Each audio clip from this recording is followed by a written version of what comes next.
பிரியமானவர்களே, அனுதின ஜெபம்.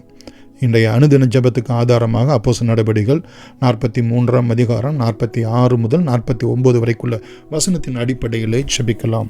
மகா இரக்கமும் கிருபையும் உள்ள எங்கள் அன்பின் பிதாவே, அப்போஸ்தலர்கள் அன்றைக்கு பவுலும் பர்னபாவும் தகப்பனே, இதோ நித்திய ஜீவனுக்கு பாத்திரராகிய புறஜாதிகளிடத்திலே இந்த ஒளியை குறித்து, இந்த ரட்சிப்பின் ஒளியை குறித்து நாங்கள் பிரசங்கிக்க போகிறோம், சாட்சி கொடுக்க போகிறோம், அவர்கள் இந்த ஒளியினிடத்திற்கு நடத்த போகிறோம் என்று ஆண்டவரே அவர்கள் சென்றது போல எங்களையும் நடத்தும்படி தகப்பனே உம்முடைய சமூகத்தை நாங்கள் ஜெபிக்கிறோம்.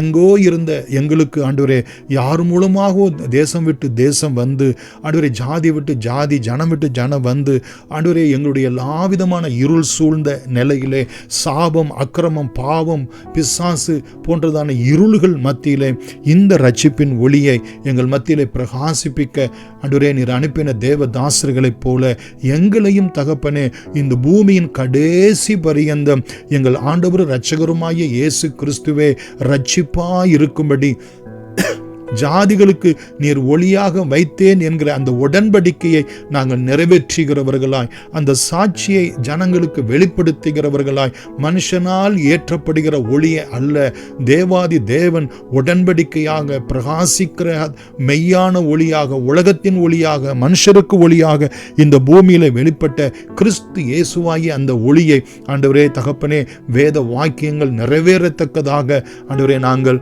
அந்த ஒளியை எடுத்து செல்ல, அந்த ஒளிக்கு சாட்சியாய் விளங்க எங்களுக்கு நீர் அனுகிரகம் செய்தருளும்படியாய் ஜெபிக்கிறோம். ஆண்டவரே தகப்பனே, 48வது வசனத்திலும் பார்க்கிறோம் தகப்பனே, நித்திய ஜீவனுக்கென்று நியமிக்கப்பட்டவர்கள் அந்த ஒளியை விசுவாசித்தார்கள் என்று சொல்லி நாங்கள் பார்க்கிறோம். ஆண்டவரே, அந்த ஒளியை மகிமைப்படுத்தினார்கள் என்று சொல்லி நாங்கள் பார்க்கிறோமே. ஆண்டவரே, அநேக வேளைகளில் நாங்கள் சோர்ந்து போகிறது உண்டு. ஜனங்கள் இந்த ஒளியை விசுவாசிக்க மாட்டேங்கிறார்களே, எங்களிடத்திலிருந்து அந்த நித்திய ஜீவ ஒளி பிரகாசிப்பதை இந்த ஜனங்கள் அலட்சியப்படுத்துகிறார்களே என்றதெல்லாம் வேதனை உண்டாயிருக்கும் சுவாமி. ஆனாலும் உம்முடைய வசனத்துக்குள் இருக்கக்கூடியதான அந்த மகிமையின் சுவிசேஷ ஒளி, அந்த கிறிஸ்து இயேசுவாகிய ஒளி ஆண்டவரே தகப்பனே, புறஜாதிகள் கேட்பார்கள் என்றும் சந்தோஷப்படுவார்கள் என்றும் எங்களுக்கு அருளப்படுகிறதான அந்த ஒளியை குறித்து மகிமைப்படுத்துவோம் என்று ஆண்டவரே இந்த வேத வசனத்தின் பிரகாரம் ஆண்டவரே அது மகிமையான ஒளியாக அந்த ஜனங்களுடைய கண்களை திறக்கும்படி உம்முடைய பாதத்தில் நாங்கள் ஜெபிக்கிறோம் சுவாமி.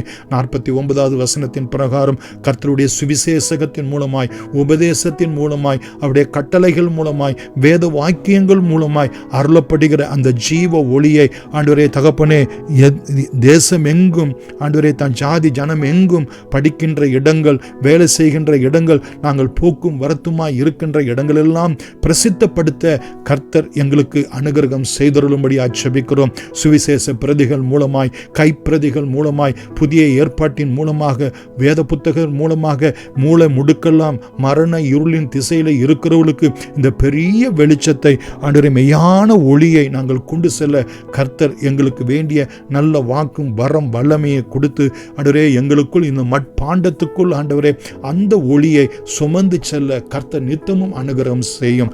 இது நிமித்தமாய் உண்டாகக்கூடிய எல்லா ஆவிக்குரிய ஆசீர்வாதங்களையும், உலக பிரகாரமான ஆசீர்வாதங்களையும், குடும்பத்துக்கு அடுத்த ஆண்டவரே எங்களுடைய எதிர்காலத்துக்கு அடுத்த ஆசீர்வாதங்களை சந்ததி சந்ததியாய் அருளும்படி இயேசுவின் நாமத்தில் நன்றியோடு வேண்டுகிறோம். எங்கள் ஜீவனும் இரக்கமும் உள்ள அன்பின் பிதாவே, ஆமேன். God bless you.